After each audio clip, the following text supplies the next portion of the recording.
5 or 6. All right, so let's start fifth period. Let's start fifth period with the. Let's start fifth period with the bell right now. That's the fifth period bell. This is how I knew God was real. Yeah. Now I'm about 3 years in, still in GRVC, banging, doing the same shit. You know, this young kid come in. He was I don't remember what set he was. And then this other dude comes in. This motherfucker looked like a gorilla. Right. I mean, he looked like a gorilla. His face looked like Mike Tyson face. But anyway, he was stocky. But that never intimidated me. I never been a big guy. You know, I'm always skinny. I'm big now, but never been a big guy. Never intimidated me. I love that. That's like. Just so you know, we was gonna get to that because I was gonna be like, why they always give the biggest dues the smallest nicknames? He was No. I'm just saying because nigga walking around like Slim. I'm like, nigga, I'm 165. What the fuck are you talking about? They never called me Big Chatty. Like, you know what I'm saying?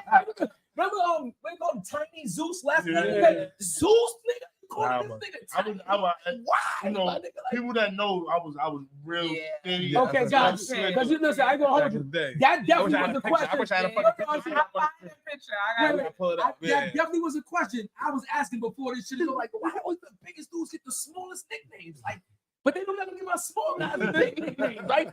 Gargantuan and Chatty. Come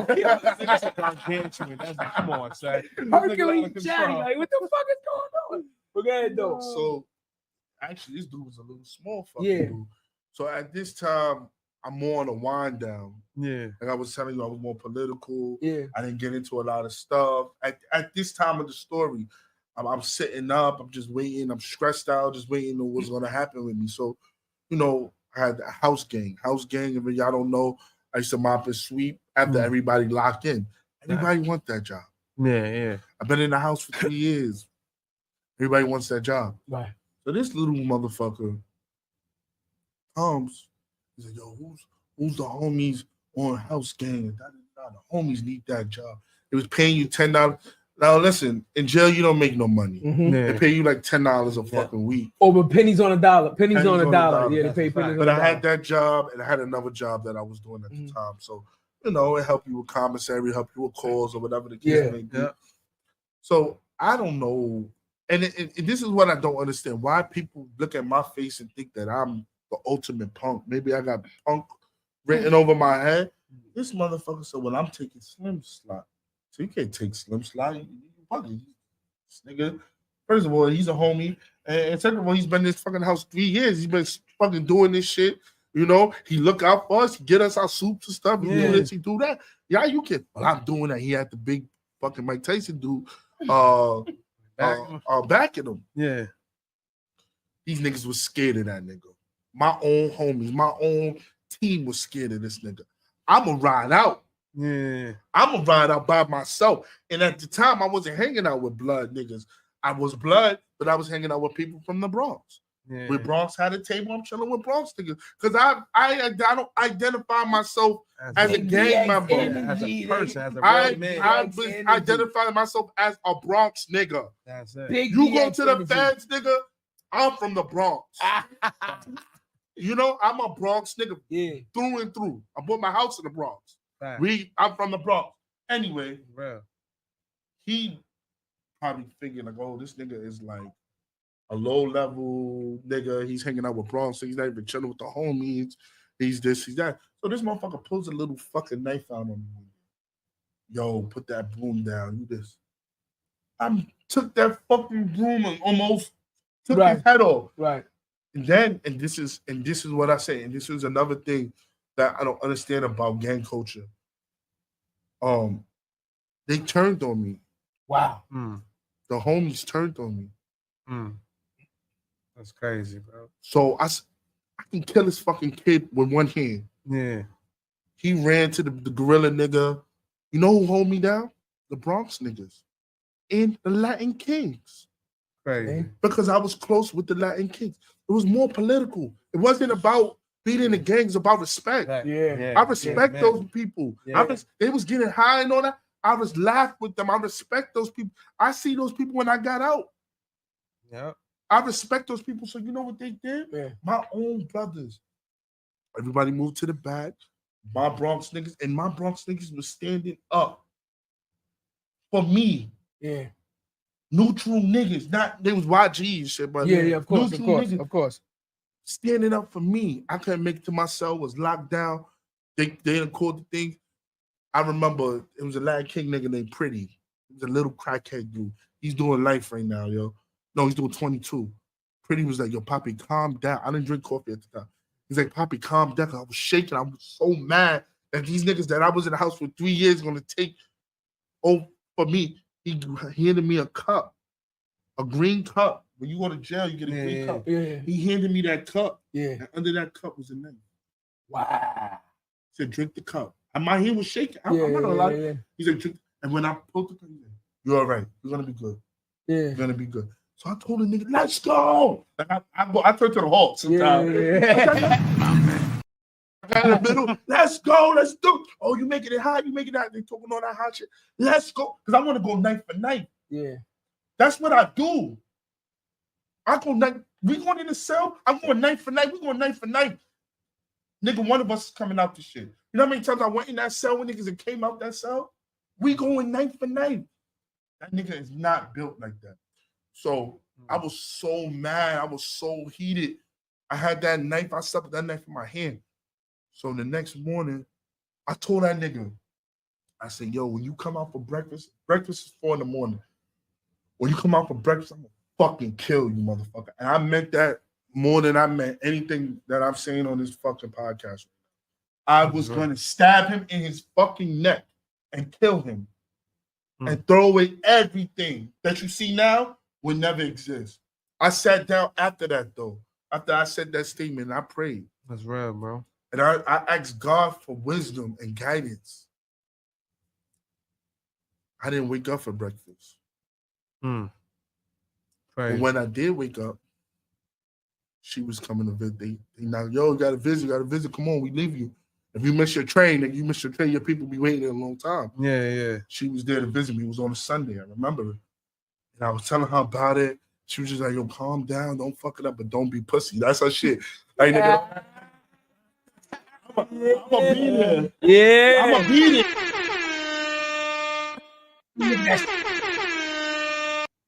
That's right. But don't be pussy. That's a fact. So before I left out, I handed we call it a gun. I handed my knife to my man. Yeah. Make sure when I get off the visit, you are at this door waiting for me. Right. He was at the door waiting for me.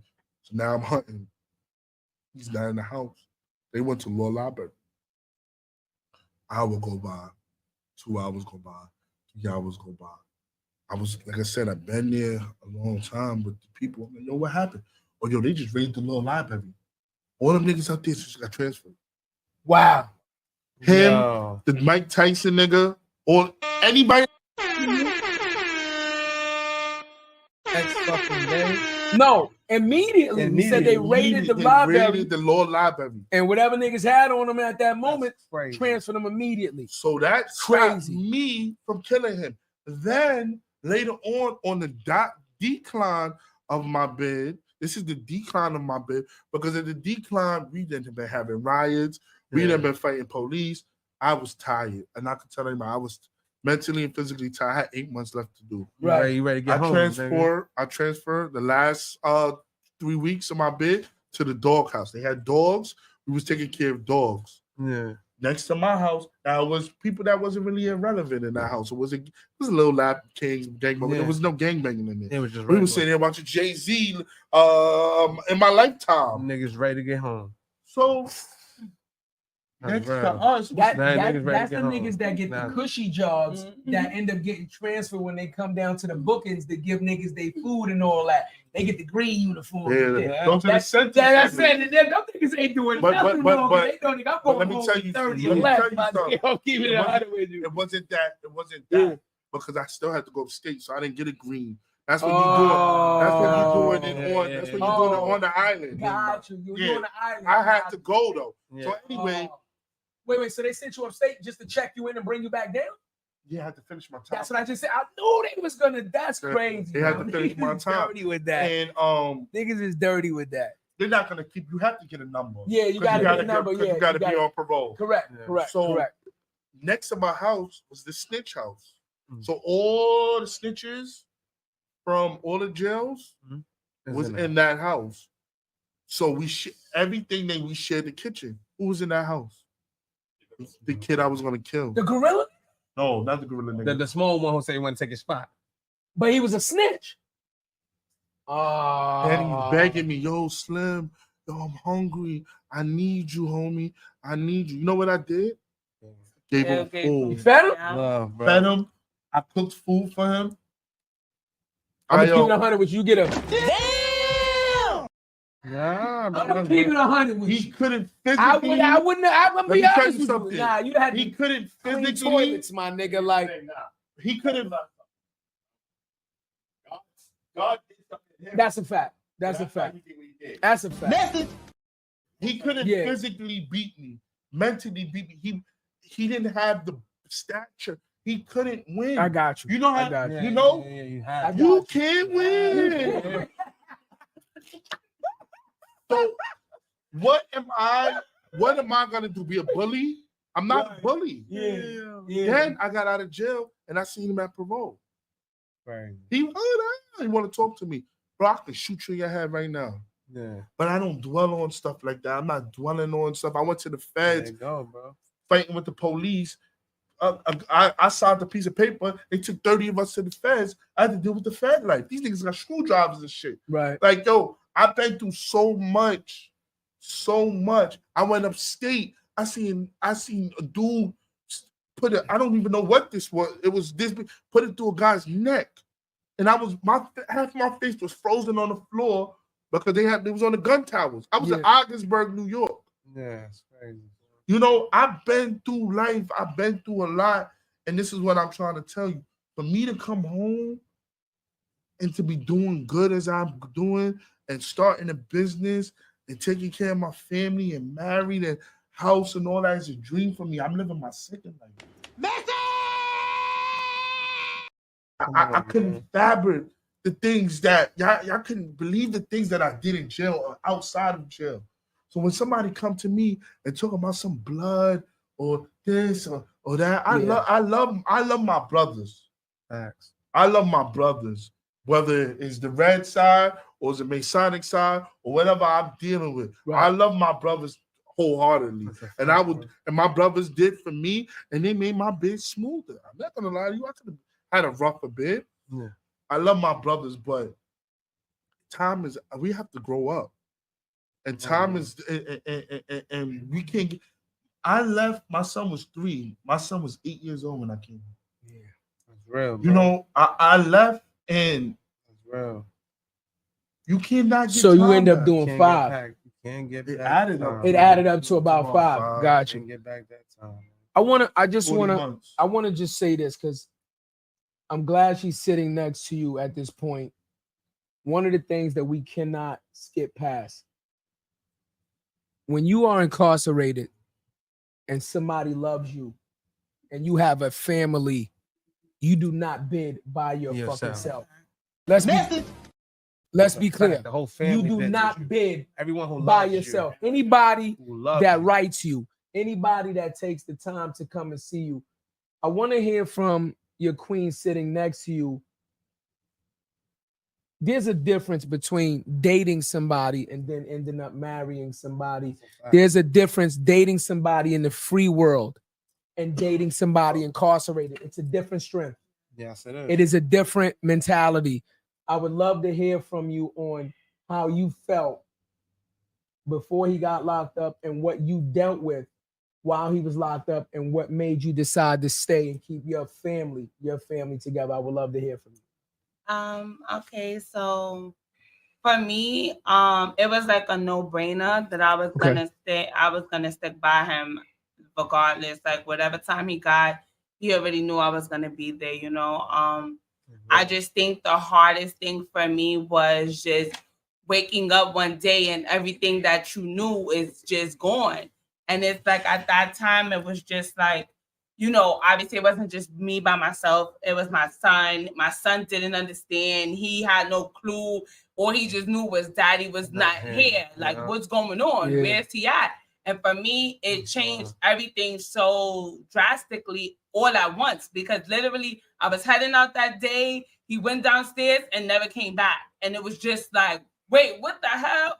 You know, I had to pick up the pieces immediately. Like I had to figure it out. And at that time, he was the sole provider. Like I was working, but he was working, you know, the bulk and paying the rent. The And breadwinner. so, it was like, for me, it was like, oh my God, what am I going to do? Like, I can't afford this rent by myself. I can't, you know, so many things just came over me in that That's 1 real, second. bro. Like literally when I found out, because as soon as he got locked up, the lady, we were cool with the lady in the building, the security guard, and she immediately called me and told me what happened. Yeah. That's the only way I knew what the hell happened, because I'm calling him, no answer. So I'm scared. I'm thinking this guy done, you know, he done got killed, God forbid. You know, I'm just thinking the worst until she called me and told me. So, like I said, immediately my life changed. Like that was the first thing. But just the process, like I don't think that men understand what, and if you got a good woman that's really with you, I don't think that men understand what, especially if you're a mom, what you go through. Because it's like at that point I had to become the parents. I had to be everything. I had to figure out where the dynamic, and thank God, you know, my mom, she's no longer with us, but she was very instrumental in helping me, you know, just build myself back up, because I was lost. This is my best friend. At this point, we done been together more than we was what, 20 something. We was together since I was 18. I was 19. Yeah, so it was like this is my everything. It's like it's like, so what am I gonna do? So it's like I had to, that same night, I didn't even stay in the apartment. I went back to my mom's house, cried all night, and just was trying to figure it out. Like, you know, and shortly after that I just felt like with that whole situation, I feel like it just made us both stronger individually. Okay. I feel like God knew that we both needed to mature or I ain't need that mature. Yeah. He said, God, you can have enough. Fuck the shit. Yeah. Ask her, what did you always say? Yeah. About me and her? Yeah. yeah, and God's gonna put, if you wait and pay attention, God's gonna, you don't fight too much, God's gonna put what you need in your life. Well, That's a fact. That's a fact.